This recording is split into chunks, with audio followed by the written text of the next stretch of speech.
और मैं आज भी आपके माध्यम से किसानों को सीधा कहता हूँ कि भाई आप सीधे आइए, ये बेईमान लीडर हैं, इनको छोड़िए।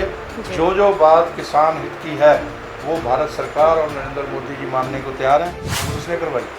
और सिख संस्थाओं का जो अपमान हुआ, जो अकाल तख्त साहब पे और दरबार साहब पे हमला हुआ, उसको गिरा दिया गया, गोलियां मारी गई।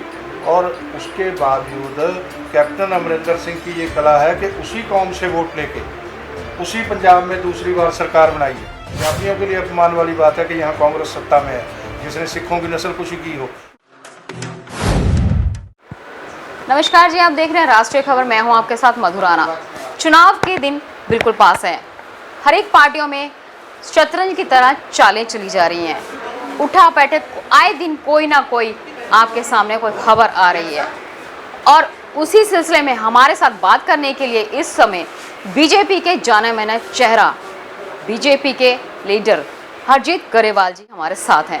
आइए करते हैं उनसे कुछ सवाल जवाब। सत श्री अकाल सर। बीजेपी सोचती रह गई, कांग्रेस ने 55 साल बाद सीएम के चेहरे में दलित चेहरा लाके खड़ा कर दिया, क्या कहेंगे? तो हमारे पास मेजॉरिटी नहीं है विधानसभा में, नहीं तो हम भी कर देते। अच्छी बात है किया है, हम उसका स्वागत करते हैं। कोई गरीब आना चाहिए और आम साधारण परिवार से आना चाहिए। नहीं तो आज तक कांग्रेस जो है, विधायक उनके चाहे 90 बना लो, 27 परिवारों के लोग मंत्री बनते थे और मुख्य मिनिस्टर बनते थे। और अकाली दल ने बहुत आसान कर दिया, गिनती भी छोड़ दी, एक ही परिवार। तो इसलिए परिवारों का राजे महाराजों के बाद अगर पंजाब को लोकतंत्र ही नहीं मिला, परिवारों का राज मिला, वो सत्ता में आते थे, अपने परिवारों का पालन पोषण करते थे। तो ये तो हमारी पार्टी की नीति है कि हम साधारण परिवारों से साधारण लोगों को लाके सत्ता में बिठाते हैं। ये एक लोकतंत्र की अगर मजबूती हुई है तो भारतीय जनता पार्टी के लोकतंत्र के अंदर एक ऐसे राजनीतिक दल के रूप में होने से हुई है। नहीं तो ऐसे दलों ने तो पारिवारिक राज बना दिए थे।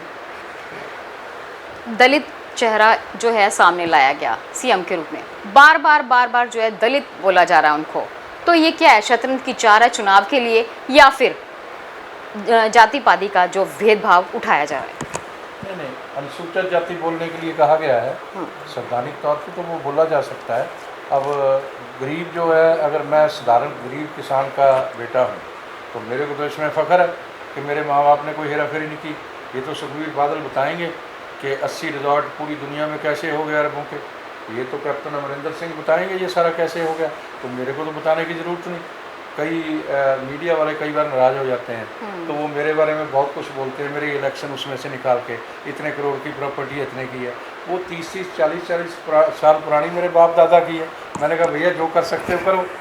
अब ये मेरे सामने कैसे खड़े होंगे? भारतीय जनता पार्टी के किसी भी कार्यकर्ता के सामने ये लोग खड़े नहीं हो सकते। ये बेईमान है, हमने बेईमानी नहीं की, हमें इस बात का फ़ख्र है।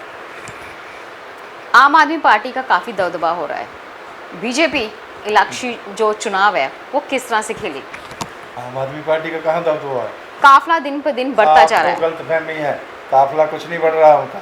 वो एक दिल्ली शहर की पार्टी है, वहाँ चीफ मिनिस्टर बोलते हैं, मगर वो एक दिल्ली शहर का मेयर होता है एक तरह से। तो हमारे पास तो दुनिया का सबसे ताकतवर नेता है नरेंद्र मोदी के रूप में, जिसको दुनिया सल्यूट करती है। इसलिए हमारा उस पार्टी से क्या मुकाबला जी? हमारे 14 करोड़ सदस्य हैं, तो वो क्या हैं? तो बीजेपी का सर विरोध भी तो किया जा रहा है, किसानों की तरफ से बीजेपी का विरोध भी किया जा रहा है। आप सुनो बात, किसान कितने हैं इस देश में? खेती पे आधारित लोग 24 करोड़ है। जो मूंगफली की रेडी लगाता है, जो सब्जी की रेडी लगाता है, वो खेती पे आधारित है। तो 24 करोड़ लोगों का जो किसानी है, उसमें ये 2-3 लाख 4 लाख लोग अगर हमें मुर्दाबाद भी करते हैं और योजनाबद्ध तरीके से करते हैं, तो प्रधानमंत्री का और सरकार का चेहरा खराब करने के लिए करते हैं, तो उससे क्या फ़र्क पड़ने लगा हमें? इतनी बड़ी पार्टी है। और मैं आपको आज कहता हूँ, इस चैनल पे कहता हूँ, तीसरी बार हमारी सरकार बनेगी इस देश में, नरेंद्र मोदी जी को लीडरशिप मिलेगी, ये दावे से कह सकता हूँ। ये लोग क्या बिगाड़ेंगे? ये इनको लोग नहीं मानने वाले। और मैं जो बातें पहले बोलता था, आज लोग बोलने लग गए। ये किसान लीडरों को, किसानों को जिस दिन समझ आ गई कि हमारा इस्तेमाल हो रहा है, तो ये किसान लीडरों को डंडे ले लेके तलाश करेंगे। ये कहाँ चलेंगे? क्योंकि गुमराह कर रहे हैं, ये किसानी का नुकसान कर रहे हैं। इसलिए कैप्टन ने इस्तीफा दिया, और नवजोत सिंह सिद्धू के खिलाफ मोर्चा खोल दिया गया। उधर से कैप्टन की तरफ से ये कहा जा रहा है कि नवजोत सिंह सिद्धू राष्ट्रद्रोही है, तो इसको आप किस तरह से देखते हैं? ऐसा है, मैं अभी भी पहले बताया, कैप्टन अमरिंदर सिंह अपने आप में एक राजनीति की यूनिवर्सिटी है, संस्था है।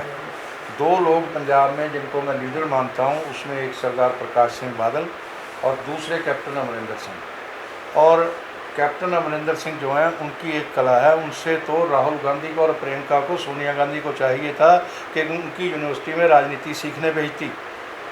और कैप्टन अमरिंदर सिंह जिस कौम की नस्लकुशी हुई हो, सिख कौम की नस्लकुशी हुई है और कांग्रेस ने करवाई, और सिख संस्थाओं का जो अपमान हुआ, जो अकाल तख्त साहब पे और दरबार साहब पे हमला हुआ, उसको गिरा दिया गया, गोलियां मारी गई, और उसके बावजूद कैप्टन अमरिंदर सिंह की ये कला है कि उसी कौम से वोट लेके उसी पंजाब में दूसरी बार सरकार बनाई है। तो इसलिए वो उस आदमी से सीखने वाली बात है। तो मैं ये समझता हूँ कि कैप्टन अमरिंदर सिंह जो हैं, चाहे हमारे खिलाफ रहे, मगर वो राजनीति की एक संस्था है। और सिखों के लिए ये बहुत शर्मसार करने वाली बात है, पंजाबियों के लिए अपमान वाली बात है कि यहाँ कांग्रेस सत्ता में है जिसने सिखों की नस्लकुशी की हो। मगर कैप्टन अमरिंदर सिंह अपने आप में एक यूनिवर्सिटी है राजनीति। अकालियों के साथ बहुजन समाज पार्टी, कांग्रेस के पास सीएम का चेहरा, आम आदमी पार्टी के पास काफिला बढ़ता जा रहा है, बीजेपी कहाँ खड़ी है? जैसे कहते हैं ना, मेरे पास मेरी माँ है, हमारे पास मोदी जी है। नरेंद्र मोदी दुनिया का सबसे ताकतवर नेता है, वो हमारे पास है, दुनिया उसको सल्यूट करती है। इनके पास कहाँ है? कौन आएगा हमारे सामने? कांग्रेस की बैठक सुबह से चलती रही। पहले रंधावा के झोली में एकदम से लड्डू पड़ा, फिर छीन लिया गया, साथ में ही सीएम जो दलित परिवार से लाके खड़ा गया। इस बाजी को आप किस तरह से लेते हैं पंजाब की? देखो, ये एक कुर्सी की लड़ाई विद इन द कांग्रेस है, ये कांग्रेस का बेबी है, वो उसको देखे उन्होंने कैसे करना है, हमारा इससे कुछ लेना देना नहीं है। मगर जैसे उन्होंने ना तो कोई वादा पूरा किया, ना ही उन्होंने कोई इस सूबे की विकास के लिए कुछ किया, ना ही लॉ एंड ऑर्डर मेंटेन किया, ना ही पंजाब का विकास किया, और उल्टा किसानों को बीजेपी के खिलाफ भड़का के, केंद्र के खिलाफ उन्होंने क्या किया कि पंजाब में इन्वेस्टमेंट जा रही है, आ नहीं रही, हॉजरी इंडस्ट्री चली गई, लेदर इंडस्ट्री चली गई, और बाकी इंडस्ट्री सब चली गई। तो ये तो एक कांग्रेस की नाकामी है, उस सरकार की नाकामी है। उसके विषय में वो जवाब देंगे, हम तो जवाब दे नहीं, हम तो जवाब पूछेंगे। सर, आखिरी सवाल, कैप्टन अमरिंदर सिंह क्या बीजेपी में शामिल होंगे? देखो, मैं पहले कहा कि कैप्टन अमरिंदर सिंह हमारे बहुत रिस्पेक्टेबल हैं, उनकी राष्ट्रवादी विचारधारा की हम रिस्पेक्ट करते हैं। और वो जैसे जलियांवाले बाग पे राहुल गांधी ने बयान दे दिया कि ये शहीदों का अपमान है, उन्होंने पार्टी लाइन से हट के कहा नहीं, ये बहुत अच्छा किया मोदी जी की सरकार ने। तो ये इन बातों के लिए जो कैप्टन अमरिंदर सिंह अच्छी बातें करते हैं, उसकी हम रिस्पेक्ट करते हैं। मगर कैप्टन अमरिंदर सिंह इतने बड़े नेता हैं, वो अपने बारे में खुद फैसला करेंगे। हम तो उनकी विचारधारा का, जो राष्ट्रवादी विचारधारा है, जो देश के लिए है, जो समाज के लिए है, उसकी रिस्पेक्ट करते हैं। और कैप्टन अमरिंदर सिंह कहीं भी रहेंगे, उनका सत्कार हम करेंगे। तो भाजपा तो हम ये नहीं उनको बताने वाले कि भाई आप हमारे में आइए, ये उन्होंने सोचना है क्या करना है। अगर उनको हमारा काम अच्छा लगता है, हमारे प्रधानमंत्री अच्छे लगते हैं, तो वो उन्होंने सोचना है, तो हम उसकी रिस्पेक्ट करते हैं। सर, सबसे मुद्दा अभी भी अड़ा हुआ है, चुनाव भी पास हैं, किसान संघर्ष को अब कहाँ देख रहे हैं, किस तरह से उसका सॉल्व होगा? क्या आने वाले इलेक्शन से पहले हो जाएगा? ऐसा है, जो सड़कों पे बैठे हैं वो असली किसान हैं। उनको ये कह के ले गए कि आपकी ज़मीन छीन के अडानी अंबानी को दे दी जाएगी।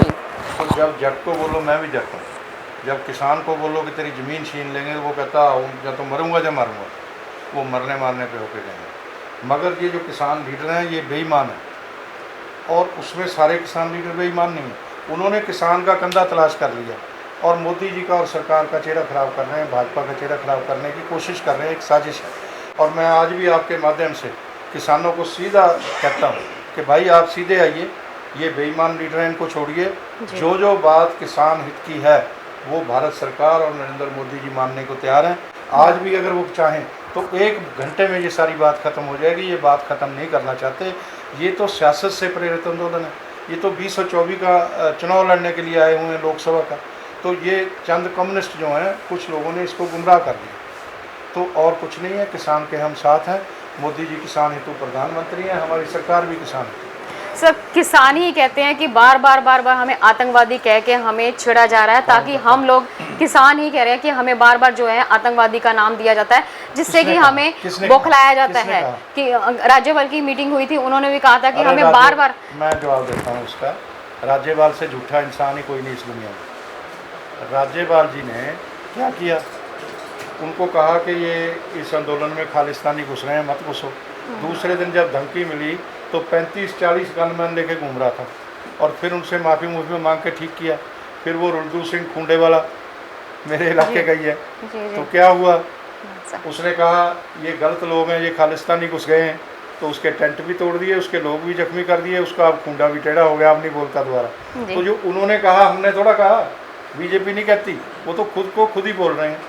तो इसलिए ऐसी बात नहीं कहा करो, भाजपा किसी को कुछ नहीं कहती। धन्यवाद सो ये थे बीजेपी के लीडर हरजीत गरेवाल जी, जिन्होंने एक सॉफ्ट कॉर्नर रख के कैप्टन के लिए स्वागत की जो है रास्ता वो खोल रखा है। अब मर्जी ये है कि आने वाले जो इस पार्टी में आते हैं कि नहीं आते, ये उनके ऊपर निर्भर है। फिलहाल आगे चुनाव में देखने की बात है कि कौन सी पार्टी क्या दाव पेच खेलती है। मैं कैमरा पर्सन रुशविंदर सिंह के साथ मधु राणा, चंडीगढ़। ताज़ा खबरों से जुड़े रहने के लिए सब्सक्राइब करें राष्ट्रीय खबर टीवी और बेल आइकन दबाना ना भूलें।